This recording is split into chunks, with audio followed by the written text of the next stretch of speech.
آدم علیہ السلام کہنے لگے بیٹا تیری پشت میں ایک امانت ہے جو تیرے باپ سے بھی زیادہ قیمتی۔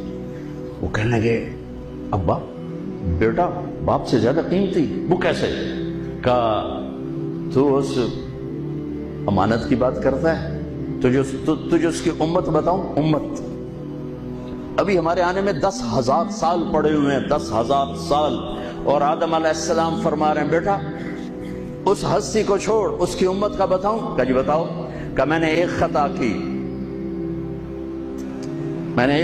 کی، میرے کپڑے اتار دیے۔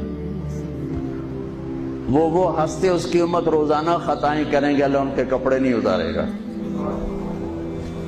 میں نے ایک خطا کی، مجھے بیوی سے جدا کیا، وہ سارا دن گناہ کریں گے، اللہ ان کی بیویوں سے انہیں جدا نہیں کرے گا۔ میں نے ایک خطا کی، اللہ نے میری مشہوری کر دی، سوری دنیا کو بتایا، اور وہ سارا دن منہ کالے کریں گے، اور اللہ ان کے گناہوں پہ پردے ڈالتا جائے گا، پردے ڈالتا جائے گا، پردے ڈالتا جائے گا۔ میں نے ایک خطا کی، مجھے جنت سے نکالا، وہ ہزاروں خطائیں کر کے اس کی رحمت سے بخشش پا کے جنت میں جائیں گے۔ میں نے ایک خطا کی، میری توبہ کے لیے 40 برس لگے، اور وہ ساری خطائیں کر کر ایک بول بولیں گے اللہ معاف کر، اللہ ان کے سارے ہی معاف کرے، اللہ ان کے سارے ہی معاف کرے۔